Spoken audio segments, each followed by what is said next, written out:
Howdy folks, good morning, afternoon, evening, tea time, whatever the time it is in your part of the world, and welcome back to the Touchpadwarrior live stream. Never mind, we're on YouTube. Right, okay, yep, we're doing that. Hi, we got to test out the War Within Alpha, so we're going to go over Cinderbrew Meadery. So here we are in Cinderbrew Meadery. This is one of the 2 dungeons we got to do for alpha testing. I was joined by Max, Towelliee, LHP64D, and Rageshot, which unfortunately I did not get to find out who Rageshot was, but I appreciate your time and company. Thank you for joining us. So all you have to do in this first area is clear out all of the trash. There were some alpha bugs that happened, like that lagging out right there real quick. I'm going to blame Bladestorm on that one. And another difficulty, specifically for Slayer Warriors, when I hit Bladestorm, it didn't register there being a cooldown. I think there might be some difficulties with the current build that I was running, extending Bladestorm's duration, then also adding into more attacks for Bladestorm. Put in a bug report, we're good to go there. All you have to do is clear out this trash. This trash had some very hard-hitting dynamics to it, on top of which it seems like they were immune to CC. As you can see, Shockwave's on cooldown. Try to make it like the best I could. They were immune. They throw a whole bunch of stuff on the ground. They're throwing meat. They're throwing ale. They're dealing a lot of damage to you, and very much so a lot of cleave damage as well. But fair enough, the trash is pretty easy to clear. We were set at being, I believe it was 538 for this dungeon. And then I had to figure out that I could not see my enemy nameplates. Good job, Pastwell. Good job, buddy. So this first area, we're just making sure to clear out the whole room because we're going to need this entire room for the encounter. In this next trash room, after the first boss, there are some bees, and there's also a Brand Ambassador. Brand Ambassador, I believe, buffs the allies nearby with, hold on, here comes the cast, 3, 2, Career Stagnation. Buffs the enemies nearby, makes them do more damage. I believe it's a haste increase as well. And specifically, the worker bees are scary. So they do have a cast called Shredding Sting, but specifically when they get below probably about 30%, give or take, they keep casting Final Sting. Final Sting does a lot of damage, and it will spam cast that ability unless you either defeat them or stun them. So you do have to use CC on those when they get down low, or if you're AoEing them down pretty nice and evenly, spend a major CD, maybe use Shockwave. Looks like I did use Shockwave at some point. And then you can handle them pretty fair and square. There's also a shot that targets a player from the bee wrangler in the back. He's the one managing the bees. And it does select a player. So you want to make sure with that line, you're trying to make sure you're not hitting the rest of your group. And then, out of nowhere, is a giant swarm of bees. We were all shocked. I had comms muted for the recording. You couldn't hear it, but we were all very shocked there was that many bees to deal with. And obviously, as they get low, they cast their Final Sting, made it a little rough. You have the bee wrangler in the back doing those shots. Just make sure you dodge the bullets. Easy enough. But we did not expect that many bees to be there. Some folks in the party claimed that they hadn't seen that happen before. I'm wondering if there's something that triggers that event to happen. Maybe you go on the outside edges, there's a trap there, and all of a sudden, boom, you have bees. Or maybe if you have a honey on you, they know to detect you. Maybe there's CC you could use for the bee wrangler or stealth around. We're not entirely sure. But it was a lot of bees out of nowhere, and it kind of shocked us. I would like to also make a quick mention. We went right down towards the second boss that we chose, which was Benk Buzzbee. However, it does seem like you can go left if you'd like to. And there is IPA.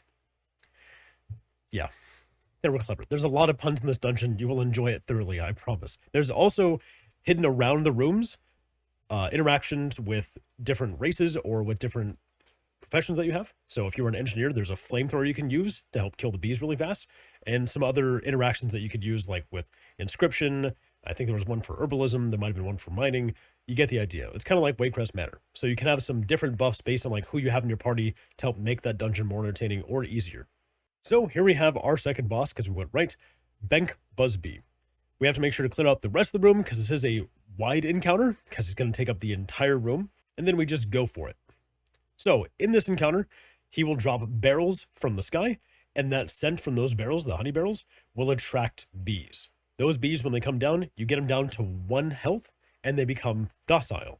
In which case, you can actually mount those bees and destroy those honey barrels. That is basically the encounter. There's probably a little bit more to it, going into heroic or mythic difficulty. We don't know yet. We're only able to test out normal. But pretty standard. I thought, because I didn't understand correctly, that when you mounted the bee, you're supposed to go up. Because if you look at the toolbar, it shows an up arrow.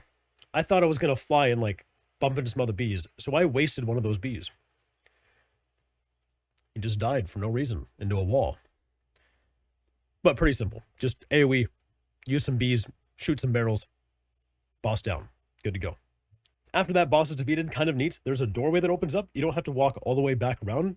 It actually takes you directly to the first boss's room, which is the connective room for either boss 2, boss 3, however you want to do it. For this area of the dungeon, we have a new NPC to deal with. Well, 2 actually. There's some pyromancers, but more importantly, there's that careless hobgoblin. Is that a hobgoblin? Hobgoblin, right? Get it? No? No? All right. Trying to make a goof. Anyways, you have to make sure he selects a player, and he will charge into a wall. Make sure you're not in the charge line for that, or by the impact zone. Deals a lot of damage. Every time those hobgoblins will smash into a wall, they spawn some brew drops. So you have to make sure to keep killing them. If you don't kill this mob fast enough, it just gets a little chaotic. There's also a living bomb that goes in players, can be dispelled. I tried to spell reflect it a few times, but I don't have the data since it didn't have details or recount check if I was successful or not in doing such. And if you do spell reflect it, it's probably before cast happens instead of afterwards. We pulled a little too much here. And we almost had our first wipe. Towelliee stayed alive though, so we're good to go.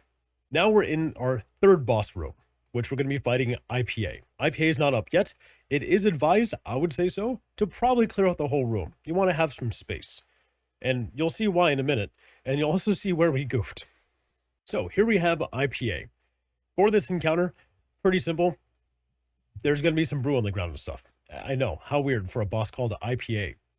Or IPA, if you want to be correct about it, but we all know it's beer. What happens here, some players will get afflicted by taking some damage. It's that volley right there. There's also some honey on the ground. You want to make sure you dodge, but more importantly is kind of like an intermission. So during that, some of those droplets will become brew drops. If those brew drops hit the boss, he gets a shield for 20% of his maximum health. Towelliee was playing a DK. He used slappy hands. So he pulled every single brew droplet into the boss. And he had a, I think that was 5 of them, 100% increased shield for his maximum health, which I believe was 38 million. So we had to burn through. We were thinking about it. It's like, how do we reset the encounter? We can't. So we just decided to go for it and burn through slowly a 38 million damage shield. We got there eventually, but it was a little silly to do. So now that we fast forwarded to where we're supposed to be in the encounter, burning through that shield, it's still the same thing. There's nothing that happens, no intermission phase, nothing too wild. Make sure you dodge those whirlpools and make sure you kill those brew droplets before they get to the boss. Very important. You can slow them, you can stun them, etc. Boom. IPA down. I don't like IPAs. After that wing is defeated, same thing. You have a doorway that opens up, connecting you back to the original first boss room. And in that first boss room, you'll actually be able to mount a bee. I do like how it's called Beeline. There's a lot of puns in here. It makes sense. It was a great space for doing such. Also, the architecture in here is gorgeous. I absolutely love it. So you pulled the Yes Man. Didn't seem like there was anything too wild with fighting them. They have something called a downward trend. It looks like it just does some kind of leap. That's about it. I agree. Absolutely. I agree. It's comical. I love it. There's the right amount of humor in here in this dungeon. For this encounter, for Goldie Baronbottom, it's going to be pretty simple. She's going to throw some Cinderbrew bombs, which is the whole idea of this dungeon, is that they've tried to encapsulate Cinderbrew as being a weapon. So they'll have some kegs around the area. Her weapon attacks will actually destroy those barrels. So you want to do that slowly throughout the encounter, because depending on how many barrels are left up, she will have an intermission phase and she will explode all of those barrels. She also has an ability where she throws a coin at an enemy and you can destroy those kegs as well. So you can see that Max got it and he made sure to stand by a barrel. Boom, detonated the barrel. So you want to slowly deal with all these barrels. They launch off 4 fire globules in both cardinal directions and just make sure to dodge them. The whole point of this encounter, make sure you're slowly defeating these barrels using either her abilities as the tank or using the debuff that you end up getting from her. Then she has Let It Hail, and that's when all the rest of them detonate. So the whole point, this encounter, make sure you're handling the kegs as best you can. And that's it. That was our first dungeon. We completed Cinderbrew Meadery. I enjoyed it. It was really cool. I like the aesthetic of the dungeon. Obviously, I'm biased, as I already mentioned prior. But I do like the encounters. I do really enjoy good puns, especially when it comes to anything about honey, bees, or ale. It was fantastic. Blizzard did a really good job here. It was the good spirit and whimsical essence of Blizzard, while still having mechanics that you could deal with, and we don't know what it's going to look like on Mythic difficulty. probably Mythic Plus is going to be a nightmare and a half, especially if a single one of those brew droplets hits IPA. Never again. Warn your Death Knights. Thank you folks for watching. I greatly appreciate it. If you would like to check out the Twitch stream, I'll be streaming a lot of alpha, beta, and I already stream World of Warcraft a lot because I've been doing it for 8 years. And I also have a lot of videos on TikTok and Instagram if you'd like to check those out. Some of those videos are not going to be here because, I'll be honest, I'm a short form content kind of person. It's what I've been doing.